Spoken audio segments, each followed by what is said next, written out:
ka? Buntis ka! Hey, huwag mo naman saktan si Lynn. Ano ka ba naman, Elvis? Binata kang tao! Bakit silang pang pinatulan mo? Mahal ko si Lynn, ate. At tanggap ko ang nakaraan niya. Kaya pananagutan ko ang tinatala niya. Tama ka ba, ha? Paano ka nakakasigurado na ikaw ang ama na pinagbubuntis niyan? Sino pa ba? Bakit may suggestion ka ba? Kilala kita, Len, ha? Bakit kapatid ko pa ang pinatulan mo? Tama na kasi. Buo na ang desisyon ko. Magsasama kami ni Lynn dahil magkakaanak kami. Bahala ka, ha? Desisyon mo yan, pero huwag mo ako sisisihin dyan!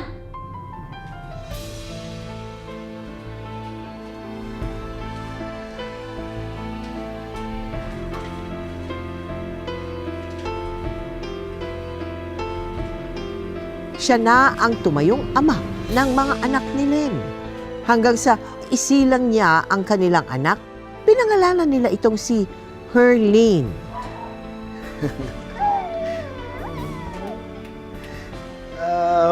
Ang ganda-ganda naman ng anak natin. Ababa, ababa. Balang araw si Herlene ang tutupad ng mga pangarap ko. O sige nga. Ano naman yung tutuparin niyang pangarap? Aba, magiging artista yan. Makikita mo yun sa TV. Di ba? Ang ganda yun. Pwede. Pero paano? Edi, sasali ko muna sa pageant. Magiging beauty queen yan. Sikat na beauty queen, napakaganda. Parampa-rampa yun na gano'n. Diba? Grabe, ang dami naman tutuparin pangarap nitong anak natin. Kaya paglaki niya, pagod siya. Hindi, mana kasi sa akin yan. Isa lang sana yung hindi niya manahin sa akin.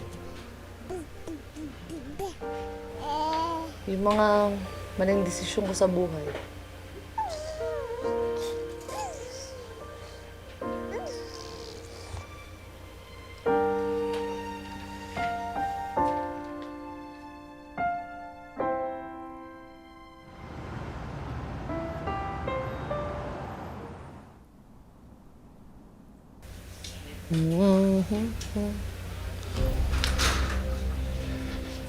Len, Tito, anong ginagawa mo dito? Nakalaya ka na pala. hindi na mahalaga yun. Ang importante nandito ako. Kamusta yung anak natin? Len, alam ko marami akong pagkukulang sa'yo. Pero nandito na ako uli. Magsama tayo uli. Len. Tito, siraulo ka ba? May asawa akong tao. May anak na kami ni Elvis. At sigurado akong nakarating yun sa'yo. Wala akong pakialam. Sa akin ka sumama. Ako na lang piliin mo. Tito, please. Bumalik ka na lang sa pamilya mo.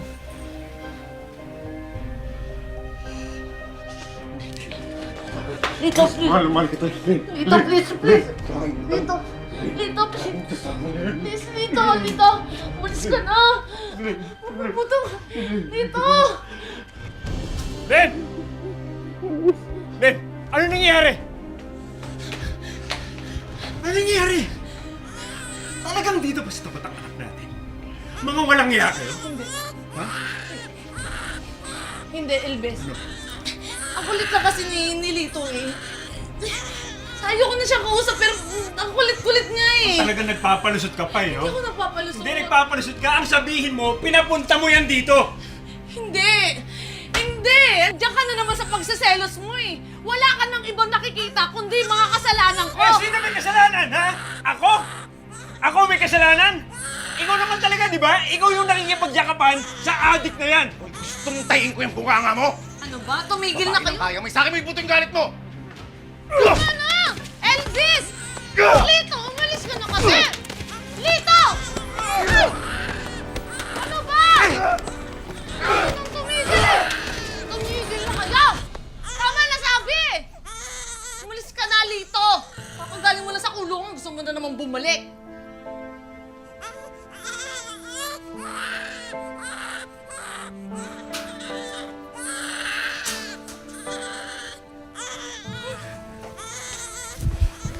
Aminin mo sa akin, Len. May relasyon pa ba kayo nun? Alam mo ikaw, rinding-rindi na ako! Wala ka nang ibang ginawa kundi magselos na magselos! Hindi ako magsiselos kung wala akong nakikita, Len. Elvis, araw-araw nagtatrabaho ako. Pagod na pagod ako araw-araw. Uuwi ako dito, wala kang ibang ginawa kundi magselos. Hanapan ako ng mali. Alam mo, para matapos lang lahat ng to, tapusin na natin, maghiwalay na tayo. Ayoko na. Pagod na ako.